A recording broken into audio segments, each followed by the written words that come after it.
Et à présent, nous allons retrouver notre correspondant, Wael El Alfi, à partir du siège de l'Autorité nationale des élections. Wael El Alfi, bonjour. Oui, bonjour. Wael, tout d'abord, on aimerait avoir un compte rendu sur la journée d'hier. Comment s'est passée la journée d'hier? Bon, alors, on est toujours avec vous pour le deuxième jour dans la deuxième phase des élections législatives 2025, dans le cadre des élections pour élire les membres de la Chambre des députés. Je vous parle précisément depuis les sièges de l'Autorité nationale des élections. Alors, dès le commencement du jour et comme d'habitude, se sont tenues la conférence dans la Chambre d'opération, disons, pour suivre et contrôler l'opération électorale et qui a commencé aujourd'hui dans le deuxième jour de la deuxième phase à l'intérieur du pays. Les membres de l'autorité nationale se sont rassemblés avec le commencement de l'ouverture à 9h, c'est-à-dire l'ouverture des scrutins vers 9h du matin, bien sûr, pour se préparer et contrôler et superviser l'opération électorale dans chaque scrutin, dans tous les gouvernements. C'est-à-dire que cette élection 2025 vise essentiellement 13 gouvernements. Je vous rappelle, la province du Nord, c'est-à-dire tous les gouvernements des États, avec les trois grandes villes qui se trouvent sur le canal de Suez, avec le nord et le sud de Sinaï. Alors, tous les membres sont, et les juges, bien sûr, de la part de l'autorité nationale, sont dans la chambre d'opération, bien dans la salle d'opération, pour suivre cette opération électorale et s'assurer, bien sûr, du bon déroulement de l'opération électorale, le scrutin et dans chaque scrutin. La conférence, comme d'habitude, de la part du directeur exécutif de l'autorité nationale, ce sera vers 11 heures du matin.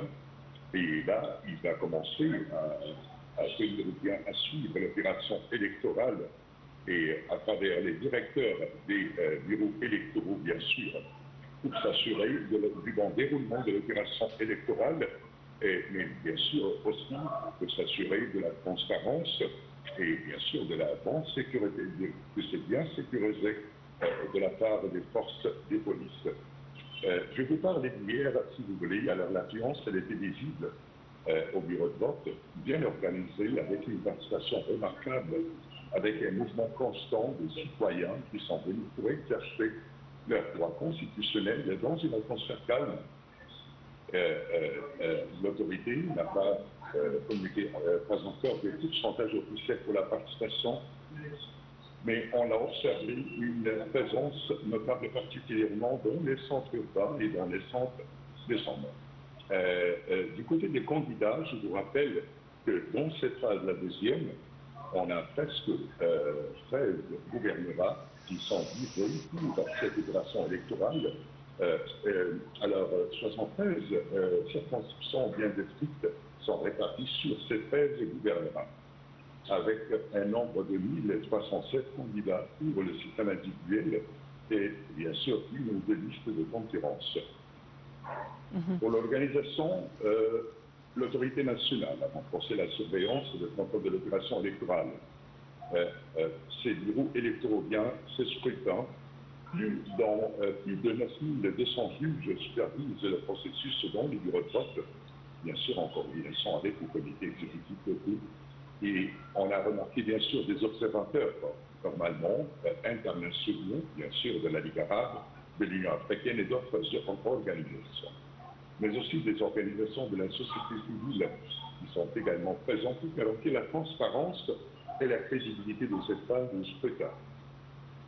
Qu'est-ce qu'elle a fait l'autorité nationale pour faciliter l'opération ou bien l'accès des électeurs, qui réservé aux personnes âgées, des visas en brève pour les malvoyants. Là, je m'arrête un petit peu pour parler de ce système de brève qui était intégré pour la première fois dans l'opération électorale en 2025, cette année. C'est le système pour faciliter le processus pour ceux qui ont des besoins, ceux qui sont aveuglés, qui ont des problèmes d'aveugles ou malveillants.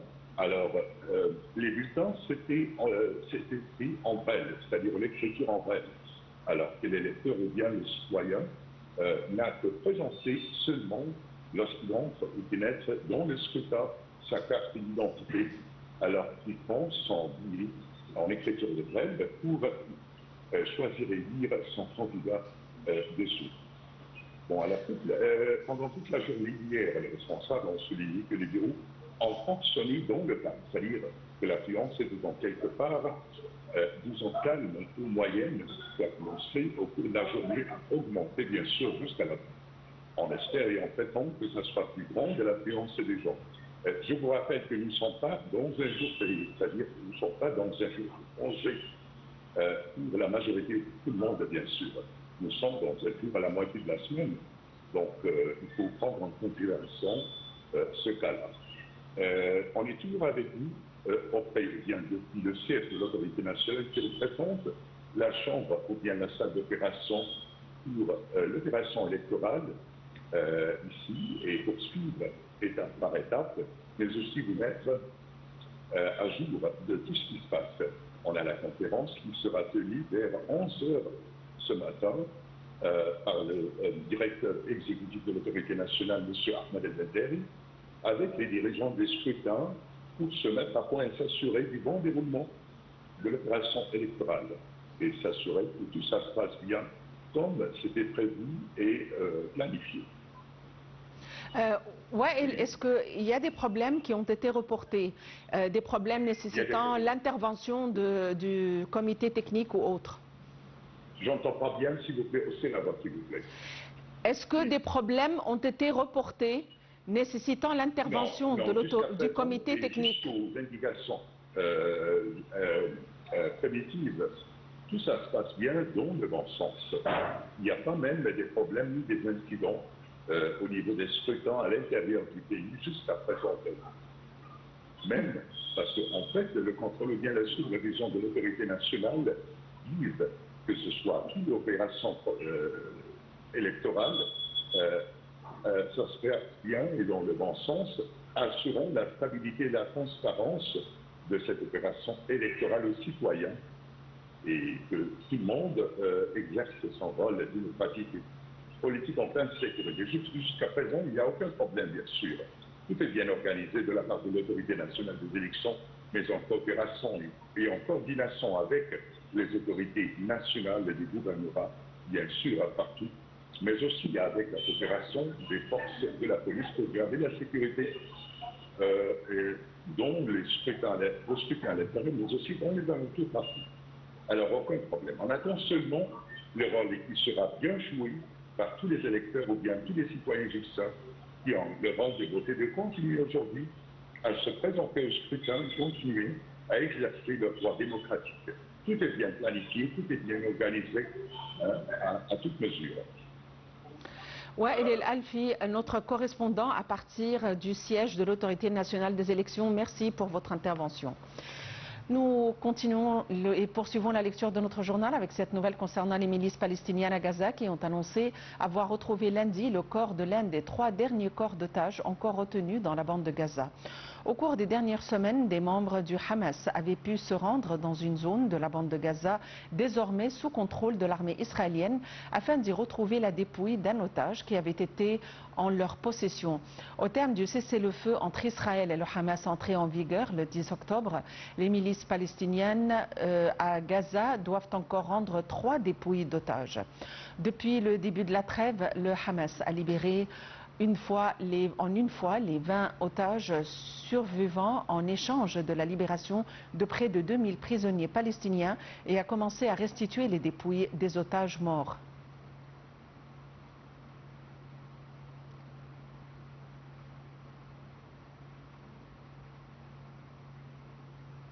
Pour la 2e fois consécutive, des troupes israéliennes en grand nombre ont